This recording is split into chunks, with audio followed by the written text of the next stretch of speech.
Welcome back, everyone, to the Ethika Regulatory Change series. In this webinar series, we hope to provide helpful guidance on CPS 230 compliance so that you have the practical knowledge to uplift your operational resilience. In our first two webinars, we covered the purpose of CPS 230 and service provider contracts. Today, we're going to focus on the overall management of service providers. But before we do that, a quick word from our sponsors.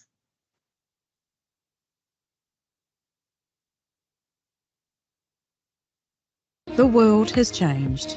We have changed. Ethika Group is meeting the moment with a woman-led advisory and talent firm, placing integrity at its core, leading by example for a more equitable future. At the forefront of emerging tech and regulation, we operate across key technical areas, providing pragmatic commercial support and superior talent solutions for businesses navigating change. Driven by purpose, we give back.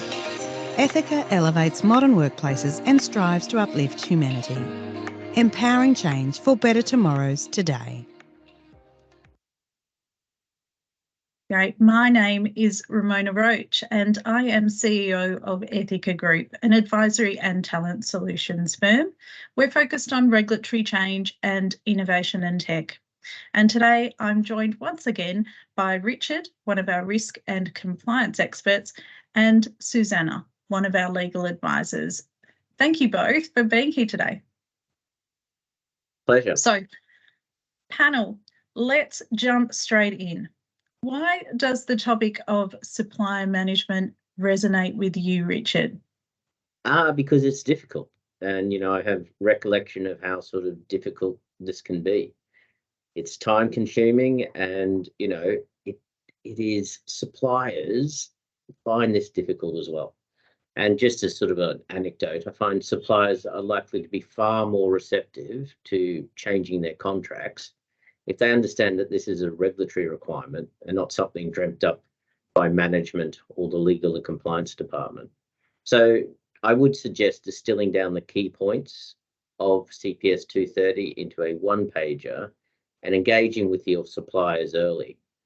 Because if you can bring them in on the journey with you and do as much as you can internally to make it smoother for them, I think it should be a far more successful process. Absolutely. And Susanna, for you? Thanks, Ramona. From my experience working in different in-house legal teams, a common theme I've seen is organisations struggling with understanding regulations and managing stakeholders. So much time and resources are spent on facing challenges that really could be avoided or addressed right from the beginning. Getting the right supplier management policies in place at the start is key to minimising disruptions. Perfect. So today we are talking about supplier management under CPS 230. So please do submit your questions, audience, and your comments in the Q&A tab, and we'll try to get them all answered today. We'll also circulate a link to the slides and recording after the session. Before we dive in, I just wanted to reiterate 2 points which keep coming up as key themes in these webinars. So firstly, on timing. Although the regulations won't apply until the 1st of July 2025, there is significant work involved in preparing your organisation for CPS 230 compliance.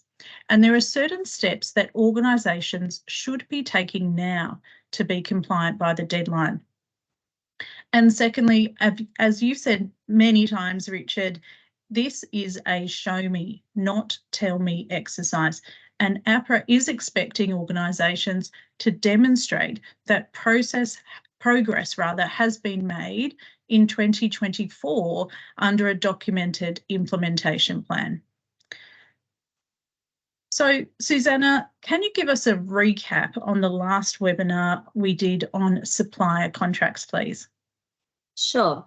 So the main points to recall from the last webinar are that the main obligation under CPS 230 for supplier contracts is to ensure service contracts relating to material service providers are reviewed and updated with terms that manage the operational risks associated with using that service provider by the 1st of July 2025 for existing contracts, when they're updated, or by the 1st of July 2026, whichever comes first. This will require organisations to understand their contractual obligations, identify which and how many contracts are impacted by CPS 230, gather existing contracts and undertake appropriate due diligence. The implementation phase will be different for every organisation when it comes to supplier contracts, but once amended and negotiated, entities should keep a supplier contract register. We went through practical things that the organisations can do when amending contracts. We also went through new definitions introduced by CPS 230, such as material service providers and critical operations. And we also ran through how to actually amend contracts from a technical perspective to comply with the regulation. Perfect. That was an action-packed webinar, wasn't it? But taking a step back now, how does supply management then fit into the overall CPS 230 requirements? There are basically 4 concurrent work streams that need to be implemented to ensure compliance with the regulation by the deadline. Service provider arrangements is one of them. APRA has said it will be checking for a change management plan with key milestones aligned to the requirements of the standard. In particular, APRA expects regulated entities in 2024 for governance, boards need to have the right governance arrangements and accountabilities in place. For operational risk management, entities need to develop governance arrangements for the oversight of operational risk, incorporate operational risk into their risk management framework, and define senior management roles and responsibilities with respect to operational risk management across the entity. For business continuity management, APRA expects organisations to have identified critical operations and material service providers by June 2024. There is a potential overlap of CPS 230 critical operation with FAR's concept of key functions. So that's something to keep in mind now in order to create efficiencies and avoid rework later. And entities also need to be well positioned to set tolerance levels by the end of 2024. Service provider management is the 4th pillar that we will cover today. Thank you. So turning to service provider management now, what do the regulations require organisations to do with respect to managing their suppliers? What is APRA really expecting here, Susanna? Specifically in relation to service provider management, the CPS 230 regulations state that an APRA-regulated entity must have a comprehensive service provider management policy. The policy must cover how the entity will identify material service providers and manage service provider arrangements, including the management of material risk associated with the arrangements. The policy must include, as outlined there on the slide, the entity's approach to entering into arrangements with material service providers, how they manage the risk associated with those, and importantly, how they will manage fourth-party risks. And what types of things do you think an organisation needs to consider when they're developing a service provider management policy? Well, the draft guidance sets out common areas that should be addressed by service provider management policy. The policy should cover the entire supplier management lifecycle outlined there on the slide and would typically include some things such as the processes for the selection of due diligence on service providers, including an assessment of the ability of the service provider to provide the service on an ongoing basis, the management of financial and non-financial risks from reliance on that service provider, the methodology for the assessment of materiality of the service providers, onboarding and exiting procedures, business continuity plans, and issue management and escalation procedures. Thanks for that, Susanna. I know it's fairly technical, but turning now to current affairs, October is Cyber Awareness Month. And Joe Longo, the ASIC chair, was speaking recently at the AFR Cyber Summit in September. He said that nearly half of survey respondents to an ASIC Cyber Pulse survey aren't managing third-party risk, let alone fourth-party risk, or protecting confidential information adequately. Richard, I'm a bit concerned really about the state of supplier management. What are your thoughts on that? Well, you're not the only one. Regulators are actually extremely frustrated with the lack of traction on CPS 234. They have publicly stated, and I believe that is why they've outlined it in such detail in CPS 230, that they want real progress in relation to the implementation of the CPS 230. They've clearly outlined expectations, or in the parlance of FAR, reasonable steps which they expect boards and approved persons to take during the course of the implementation up until mid-2025. I believe they're laying the groundwork for enforcement actions, and if organisations cannot effectively evidence, i.e. the show me, the implementation of 230, then they'll be using FAR and CPS 511 to hold executives accountable. And I believe what Joe Longo's been doing and Teresa McCarthy-Hockney is laying those ground steps to make sure that when they come and review organisations' implementation of CPS 230 and CPS 234, they are going to say, well, you were warned, these are the obligations, and we've lost patience. Right, and now we're seeing APRA and ASIC team up together, right, on FAR. Wonder whether we're going to see the same in some of the other regulatory change. I think that you'll see more and more cooperation, and you've got to realise that it's a bit like the FCA and the PRA. This is new to them. Like, they've always cooperated to a degree, but actually owning a joint pivotal piece of legislation like FAR, where they can both look at things from a conduct perspective from ASIC or the prudential side from APRA, gives them a lot more levers to pressure they can put on organisations to make sure they're adhering to the regulations, with real consequences for individual management if it is not implemented correctly. Absolutely. Well, let's turn now to a quick poll. We've had a number of clients facing issues with their supplier management lifecycle. Audience, what is your organisation struggling with the most? You should have the poll pop up there on screen. It's anonymous. You can just select which one from the options there.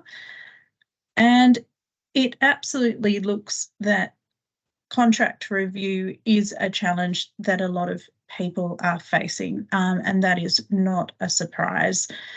We did cover that in our last webinar. It's a very time-consuming exercise. Obviously, if you need some help in that area, please do reach out. But something that you need to get started on early. Okay, so Richard, when you say show me, not tell me, let's talk about that a little bit more. How would an organisation demonstrate to a regulator their compliance in these areas? I mean, it's not just about having a documented policy, is it? No, it's vitally important that you are able to operationalise the policy. So, being able to evidence that you have gone through each of these processes that are outlined in the policy, that you have reporting as to the effectiveness of this, and then that links back to the governance within the organisation. Now, it's quite important because organisations will be audited on how well they are adhering to these policies. So making sure that in addition to the policy, you have the people, processes, reporting in place that you can demonstrate adherence, And let's face it, there's going to be issues with implementation. That's expected. And that where you have been required to, you've actually informed the regulator that you may not be meeting the requirements. I think it's going to be difficult. It is a difficult and complicated piece of legislation to implement in organisations. You're reliant on third parties. You really have to demonstrate that you've taken reasonable steps in not only putting the policy together, but how you've managed this and brought this within the BAU, or trying to bring this into the BAU of your organisation. It is certainly tricky. In your experience, I guess, having dealt with regulation like this globally, practically speaking, how do you think an organisation should go about performing things like supplier DD, including their assessments of financial and non-financial risks, or that supplier's ability to perform the service on an ongoing basis? Do you have any tips on how best to go about that? I mean, well, first of all, the approved person that's going to be accountable for CPS 230, and if you read the guidance, there's a clear expectation there that there'll be someone who will be accountable for the operationalisation of it, will need to demonstrate and provide the board with comfort that they have an effective due diligence program. Now, APRA also expects that organisations have a clear risk appetite in relation to its supplier risk and supplier risk management, and that actually rolls up into the overall risk appetite of the firm. So managing this risk under CPS 220 is going to be quite a pivotal aspect as to how this component part of your risk rolls up. Now, organisations should have this, but it's easier said than done. You need to have a documented and repeatable due diligence process. This process needs to be able to outline the inherent risks with the service provider, their controls, and what testing is being done within the third or fourth party or by your organisation. The criteria to assess these risks needs to be consistent across this process. Now, if it was me, and I'm sure a lot of firms have this, I would develop a risk register and apply that for each supplier that outlines the key risks, how they're mitigated, and what checks you are taking to ensure these controls. Now, one other thing which is quite key is, and this is also mentioned in the guidance, is that APRA expects the people that are doing these assessments are qualified to do it. So you need to have people with appropriate skills in this area and the capacity to be able to do it for an organisation to demonstrate they have gone through this process thoroughly. They are aware of the risks with service providers, and this will vary from service provider to service provider, and they have the controls and testing in place, which comes down to your tolerance levels, to make sure that they are managing this. And I think we've covered this in previous webinars. You have to have these contractual obligations to enable your firm to do this within your SLAs with your third party providers. So it's a process. I would build on what hopefully you've already got in relation to how you're assessing risk and apply that consistently across your service providers, and pivotally make sure you've got the reporting which goes back up to your risk committees and the boards as to the level of adherence and compliance with your due diligence process. Really good insights there. And I guess, what are some things that organisations should be including in developing their selection process? So when we say that assessment needs to be on an ongoing basis, what's the expectation there? Are we talking every 3 years, for example? Oh, no, at least annually. You need to go through an annual process to make sure that your risk assessments are up to standard, and that I would have thought for your residually high risk service providers, you're making sure that you're on top of your monitoring and the reporting that is coming from them. Okay, Excellent. And any red flags that organisations should be looking for when assessing non-financial and financial risks? Yeah, first one is like if you're using a third-party provider or a third-party provider is using a fourth-party provider with emerging technologies which hasn't been tested and gone through the rigor, a lot of audit or a lot of other financial institutions using them, you really just need to make sure you've done some really deep due diligence on that. I'm not saying that you shouldn't use emerging technologies, but that is a key. If they haven't been tried and tested, it could be a problem for you. Also, areas that you are using third parties where there are heightened risks to the industry, be that fraud, cyber, financial crime, really make sure you've done a lot of due diligence, good reporting in relation to that. A couple of areas where you can get tripped up and other regulations is privacy. If you're providing third party or customer information to a third party as a result of this, what are their privacy controls? What can and can't you do? Particularly if this is cross-border, like being done in different jurisdictions, that could be a key issue for you. And two more I'd really just sort of point out is the overall risk culture of the organisation or the third party. What's the quality of the data you're getting? What's the engagement like? How many issues have they had? Or even more concerning, if they've had no issues.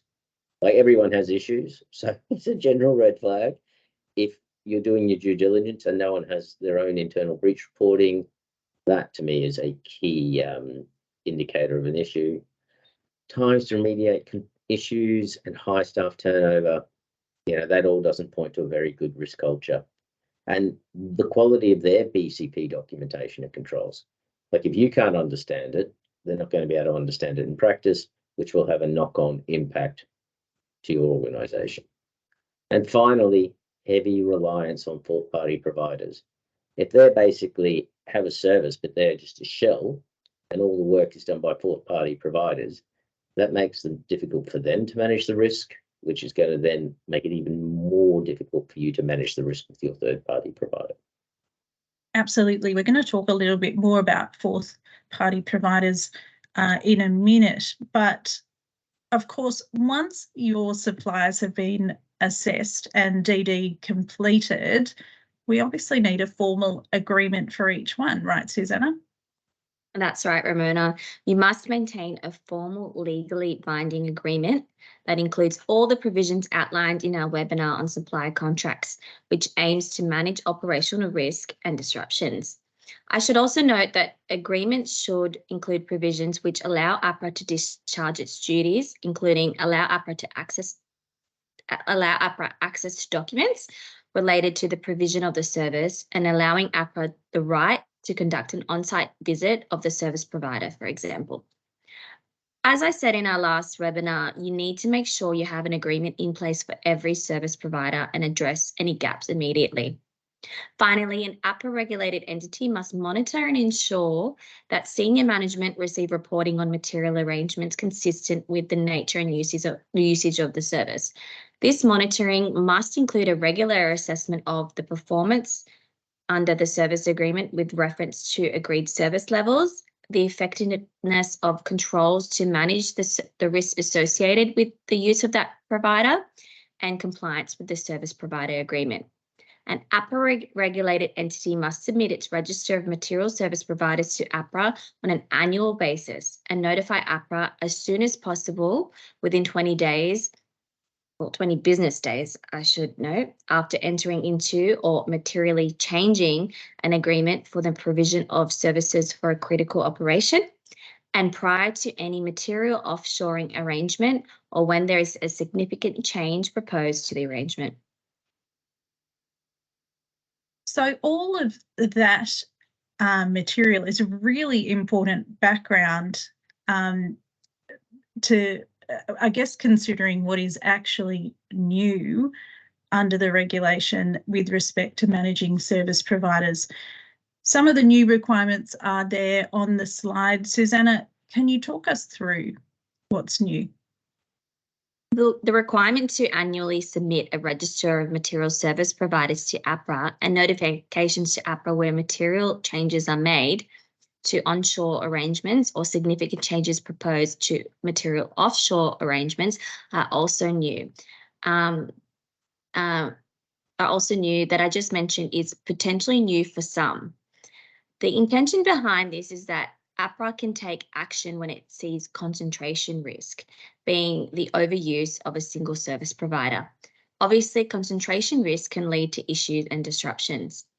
An operational risk incident that an entity determines to be likely to have a material financial impact or a material impact on the ability of the entity to maintain its critical operations must be notified to APRA as soon as possible and not later than 72 hours after becoming aware. An activation of the business continuity plan must cover the nature of the disruption, the action being taken, the likely impact on the entity's business operations, and the time frame for returning to normal operations, and must be notified to APRA as soon as possible and not later than 24 hours after it has suffered a disruption to a critical operation outside tolerance. CPS 231 and SPS 231 was more focused on third parties and silent on fourth parties. CPS 230, however, now not only must include indemnities regarding third parties, but also requires an organisation to be aware of and manage the risks associated with fourth parties and other downstream service providers for critical operations, including risks that arise when several of its service providers are reliant on the same fourth party. Perfect. So, Susanna, turning specifically to those fourth parties, parties that entities may not have a direct relationship with, how can we use the supplier contract to better manage them? Obviously, you would need to negotiate and prepare contracts to include provisions which will get material service providers to agree to inform you of any material fourth parties, perform enhanced testing and accept greater liabilities, provide assurance that they have the capability to manage material fourth parties, and ensure that there are back-to-back arrangements in the contracts between third and fourth parties to reflect the provisions you need or want to manage the risks.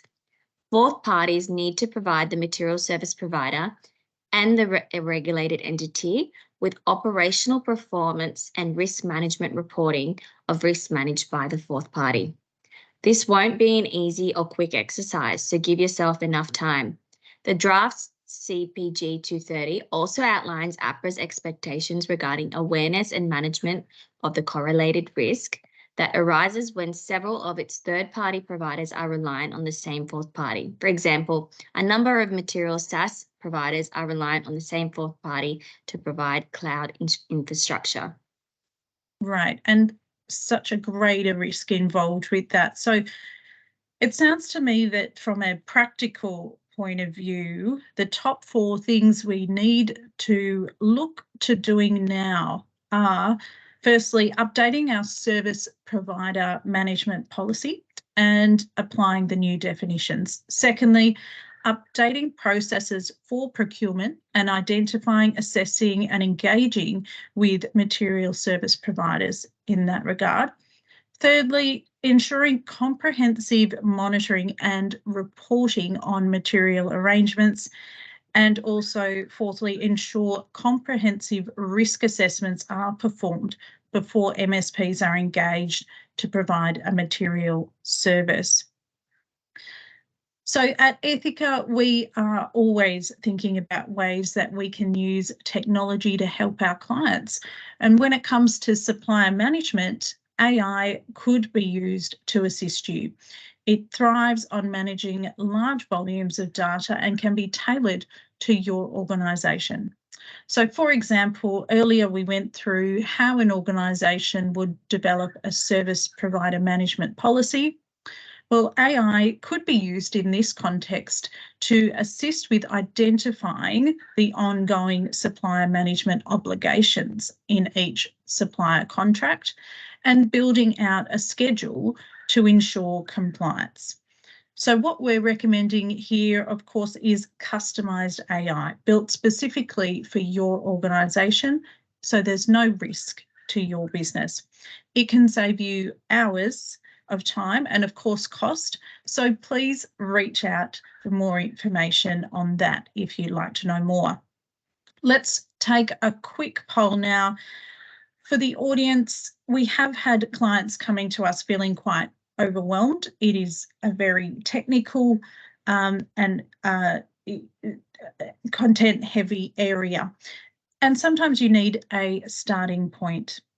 What would you start with first? The poll should be there on your screens. Please indicate now.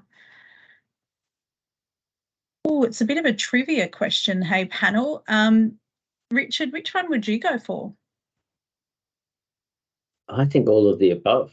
I think it's, it's as you mentioned, it's comprehensive and it's complicated, and I think making sure you've got a real plan in place as to how you're going to tackle it. And we saw earlier the 4 different limbs that relate to it, and importantly, keenly assigned people to that who can actually undertake those different aspects, and that they're interconnected. It's difficult, so it's all above for me. All the above. For me, I think coming back to the purpose of the legislation, I would pick C, high customer interaction with customers at the heart of what we're doing here. But really, there is no wrong answer. You just have to start, I think. So on the next slide there, you'll see some ways in which we are helping clients now to implement the supplier management requirements of CPS 230. As you can see, it is very operational. We augment your team with flex resources and advisory to help you through periods of high workload. And we're certainly in demand during periods of regulatory change. So if you do need help, please reach out early and start talking to us now to ensure that your team can flex over the next 12 months and ensure that your supplier management process is compliant, of course. So we're almost at the end of our session today, and we've got a few minutes for questions. So please do drop them into the Q&A tab now. I'll just give you a minute to do that. Get ready, panel. I can see that we've had a question come through. This one's for you, Susanna. Do you need to have a supplier management policy that covers all your suppliers broadly and not just the MSPs under the regulation? Well, APRA's recommendation is that whilst CPS 230 outlines the requirements for an entity's service provider management policy would normally include provisions for how all service providers should be managed. Absolutely, and far easier to implement that policy across all your suppliers, I would think. I can see another question here for you, Richard. From your experience in the UK and US in your global role, do you have any lessons learnt that you can share in relation to supplier management? Yes, I think it's a constant thing we've had on these calls. It takes longer than you expect. It's sometimes a bit disparate as to who has the relationship with the supplier. So as time is ticking down, actually getting all that, it's a bit like herding cats. And where you've got people that are just not responding to you, making sure you've got that connectivity and who was the right person to call. And sometimes you actually have to call the CEO of the organization to get that level of traction is key. So always far more difficult than you expect. Get planned early, make sure you're lined up as to who's dealing with each supplier, and I would rank them as to what are the most important ones you need to have to keep going. And the top 10, top 15, depends how big your organization is, get into that early. That's Take the painful ones away. Yeah, That's it. Such a good tip. Thank you, Richard. Great insights panel today. Thank you both for joining me. If you need support on your CPS 230 uplift now, or you think that you might need support going forward, please do reach out to us. Thank you for your time today, and we'll see you at the next webinar. Bye. Thank you. The world has changed. We have changed. Ethika Group is meeting the moment with a woman-led advisory and talent firm, placing integrity at its core, leading by example for a more equitable future. At the forefront of emerging tech and regulation, we operate across key technical areas, providing pragmatic commercial support and superior talent solutions for businesses navigating change. Driven by purpose, we give back. Ethika elevates modern workplaces and strives to uplift humanity, empowering change for better tomorrows today.